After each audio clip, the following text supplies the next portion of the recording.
Hi there, welcome to One Way TV this week. Hope you're having a great week. This week we revisit Pentecost Sunday and what it means to have Pentecost Sunday and what actually happened back then. Pentecost Sunday was actually last week, but because we finished our manipulation series last week, we've held it over until this week. So sit back, enjoy learning about what Pentecost Sunday is, and we'll catch you next week where we start our next new series. So see you later. And remember, onewaytv.org. Bye.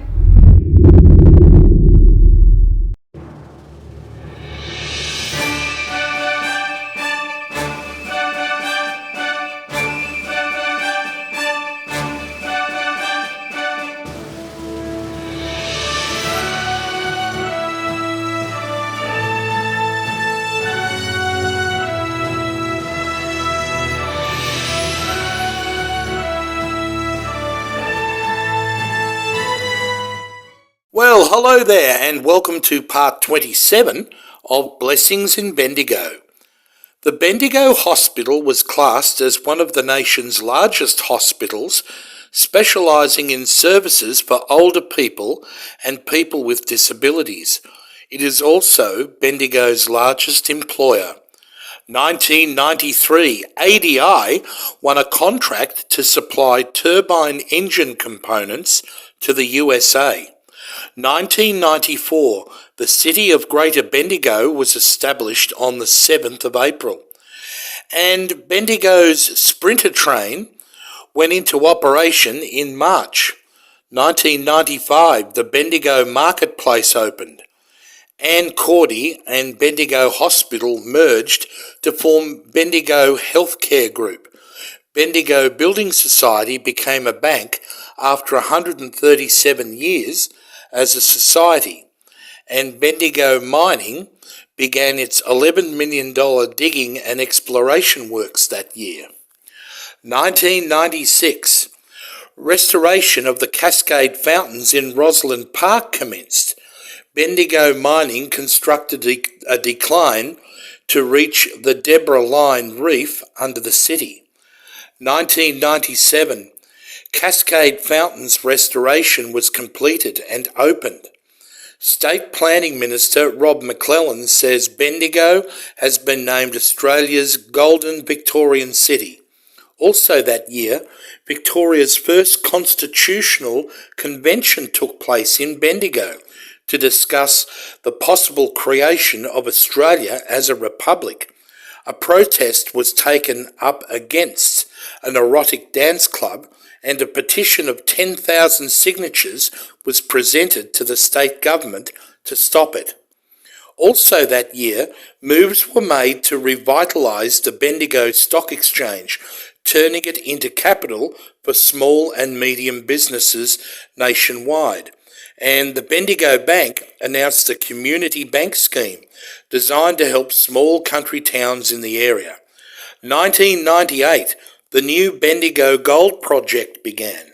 The company assembled the largest geological teams now operating in Australia and specialists from around the world. Also that year, ADI won a multi-million-dollar contract to produce 27 high-speed vehicles for the Australian Army, and also won a $250 million deal in the US. And for the first time in history, the Federal Cabinet met in Bendigo on July 21st. Also that year, the Art Gallery reopened after renovations, and the Bendigo Advertiser won the International Tony Whitlock Award for Excellence in Newspaper Design. 1999, a new project called the Lead on Youth Development Program, Bendigo business opportunity for community working with youth to give them a genuine taste of working life. Also that year, Bendigo was to have Postel, one of Australia's largest call centres, and ADI was awarded a $200 million contract to build 341 Bushmaster troop carriers, and the Bendigo Bank took over all IOOF operations in the state. Year 2000. The Bendigo Mining Company believe that there are 10 million ounces or $5 billion worth of extractable gold in a previously mined area beneath the city. Also, Aqua 2000 Colaban Water made a commitment to provide world-class drinking water that exceeded Australian and world-class standards. Okay, that's all we've got time for in Blessings in Bendigo tonight. Be sure to tune in next week for another exciting episode. Bye. This week, the Christian Church celebrates Pentecost. Pentecost is a Jewish holiday 50 days after Passover, the day when Jesus was crucified. So Pentecost takes place 7 weeks, or 50 days, after Easter. The celebration this year falls on the 31st of May. The Jewish men were all required by Jewish law to be in Jerusalem to celebrate this festival, so the town was packed with visitors this weekend in history. The Jewish men came from every nation under heaven: Cappadocia, Pontus, Asia, Egypt, Libya, Rome, Judea, Arabia, just to name a few. This is important to give you an idea of the setting at the time. The believers and disciples were also in Jerusalem after they had watched Jesus ascend to heaven. So, what is Pentecost? Pentecost is when the Christian Church celebrates the day the Holy Spirit came to dwell amongst the believers. In Acts chapters 1 to 2, there were about 120 followers of Jesus gathered in prayer in an upper room of Jerusalem, having recently seen Jesus depart and return to his Father in heaven.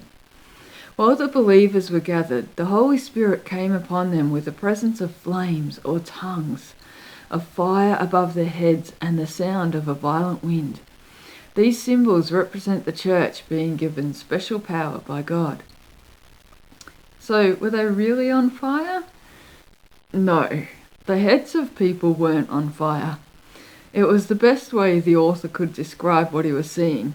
Remember, at this point in time, nobody had seen anything like this before, so he was describing something that had never been seen. So what power did they get? Initially, the believers all started speaking in different languages. With all the Jews in town, this proved to be quite helpful because suddenly all the believers could speak to the visitors in their own language. That certainly got the attention of the visiting Jews. As well as that, the believers also got the Holy Spirit to help them on a permanent basis. The Holy Spirit was now with them to help them wherever they went, ministering to other people. So what's the significance of Pentecost? This event of Pentecost in Jerusalem signified the beginning of the Christian church as we know it. It was a day when the work of God and Christianity expanded beyond the people of Israel to all believers, wherever and whatever their ethnicity or nationality. On this day, with the help of the Holy Spirit, Peter gave a Sermon on the Mount that saw over 3,000 people become new followers of Jesus. So back up a moment. Who is this Holy Spirit? Well, the Holy Spirit is the third person of the Trinity. So if you tuned in a few weeks ago, we had Andrew give a brief overview of the Trinity. If you missed it, you can catch it on our YouTube channel. The Holy Spirit was there from the beginning. He is not a ghost or a force, but a part of the Trinity who helps all believers in their daily lives. So why is Pentecost important, you might ask? Well, celebrating Pentecost acts as a reminder about the Holy Spirit. Often the Holy Spirit is the forgotten person of the Trinity. However, the Holy Spirit is a very important member, one we need to take the time to get to know. Pentecost reminds us of the power of the Holy Spirit. Pentecost gives us hope. At a time the disciples were discouraged, the Holy Spirit came in power, bringing encouragement and hope. Things happened. People were converted, new languages were spoken instantly. The church grew. We have the same Holy Spirit with us today. So as believers, the day of Pentecost reminds us of the Great Commission and encourages us here in our life here on earth. It's a great celebration in the Christian church, and it's a time of rejoicing amongst the believers. So hopefully you found that informative, and sometime in the next few weeks we'll explore in a bit more detail some of the concepts we've raised here, and we'll talk a bit more about the Holy Spirit. We hope you have a great week. We hope that you've enjoyed tonight's session, and if you've got any questions, just drop us a line and say good day, and we'll do our best to also answer your questions. Anyway, have a great week coming up. Bye.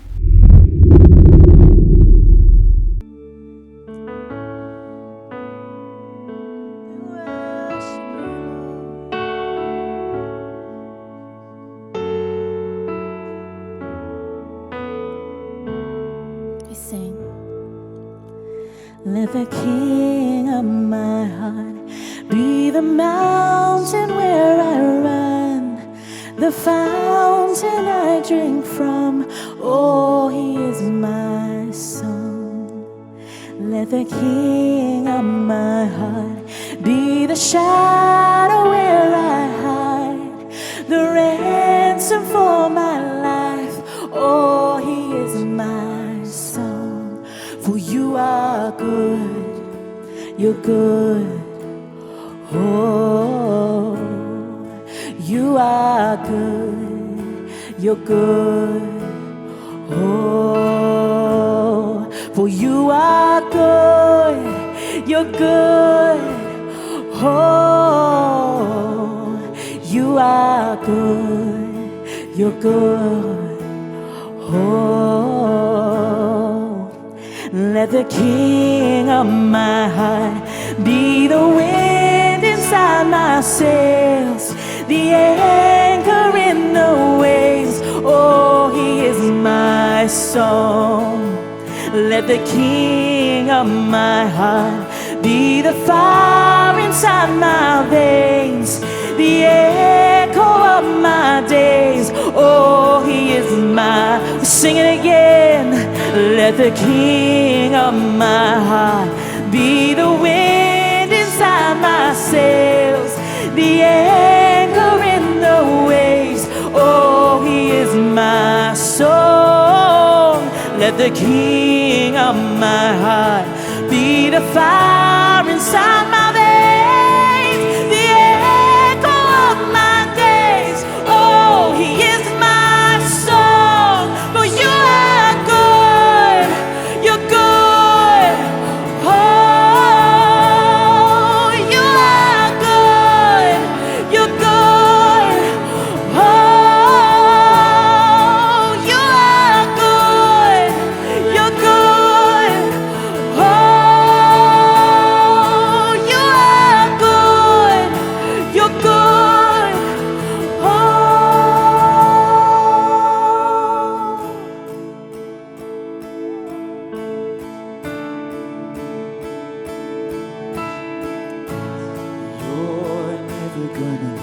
you're never gonna let me down. You're never gonna let me down. You're never gonna let me down. You're never gonna let me down. You're never gonna let me down. You're never gonna let me down. You're never gonna let me down. You're never gonna let me down. You're good. Oh, you are good. You're good. Oh, you are good. You're good.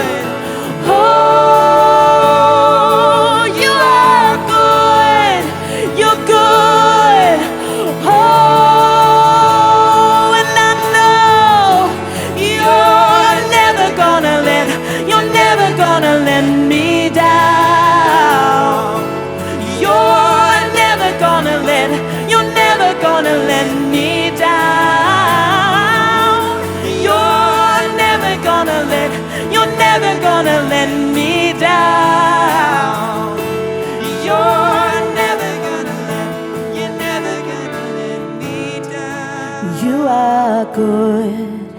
you're good. Oh, for you are good, you're good. Oh, for you are good, you're good. Oh, you are good, you're good. Oh,